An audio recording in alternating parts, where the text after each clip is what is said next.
ઓછા સામાનમાં ઓછી મહેનતે અને જમવામાં બધાને ગમે એવું આ શાક એકવાર જરૂરથી ટ્રાય કરજો. હું છું સ્નેહા અને સ્વાગત છે તમારું મારી ચેનલ RR ફૂડીઝમાં. રોજ શાક શું બનાવુંમાં આજે આપણે બનાવશું રસાવાળા મરચાંનું શાક. તમારા ઘરે આ શાક કેવી રીતના બને છે એ કમેન્ટમાં જરૂરથી કહેજો. તો ચાલો શરૂ કરીએ રેસીપી. અહીં મેં 8 થી 10 મોળા મરચાં લીધા છે, તેને આ રીતે કટ કરી લીધા છે. તમે તમારી પસંદગીના કોઈ પણ મરચાંનો ઉપયોગ કરી શકો છો.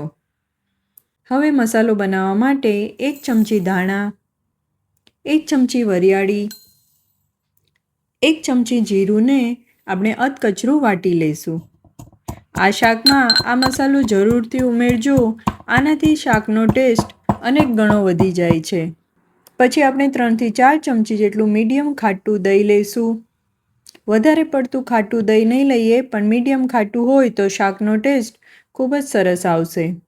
હવે તેમાં 1 ચમચી જેટલો ચણાનો લોટ, અડધી ચમચી જેટલો લાલ મરચું પાવડર, 5 ચમચી હળદર, સ્વાદ પ્રમાણે મીઠું અને થોડું પાણી ઉમેરી આપણે એક પેસ્ટ તૈયાર કરી લઈશું.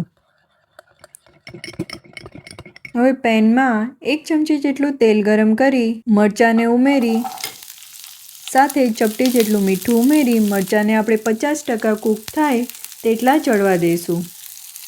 હવે આપણા મરચાં છે એના ઉપર આવી રીતે ડિઝાઇન આવી ગઈ છે અને 50% જેટલા કૂક પણ થઈ ગયા છે. તો આપણે એને એક પ્લેટમાં કાઢી લઈશું.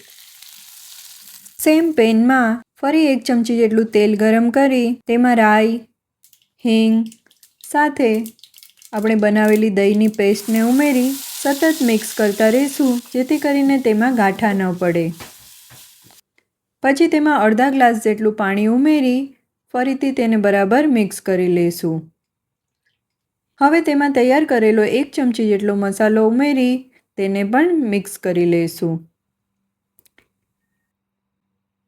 મિશ્રણ ઉકળવા લાગે એટલે તેમાં સાતળેલા મરચાંને ઉમેરી 2 થી 3 મિનિટ માટે ચડવા દઈશું. તો જોઈ શકો છો થોડી જ વારમાં આપણું શાક સરસ તૈયાર છે.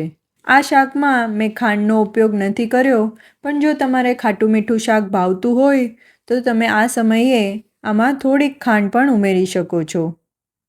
તો તૈયાર છે આપણું ફક્ત 5 થી 10 મિનિટમાં તૈયાર થતું રસાવાળા મરચાંનું શાક, જે ગરમા ગરમ રોટલી અને પરાઠા સાથે ખૂબ જ સરસ લાગે છે. તો રેસીપી ગમી હોય તો વિડીયોને લાઈક, શેર અને ચેનલ પર નવા હો તો સબસ્ક્રાઈબ જરૂરથી કરી લેજો.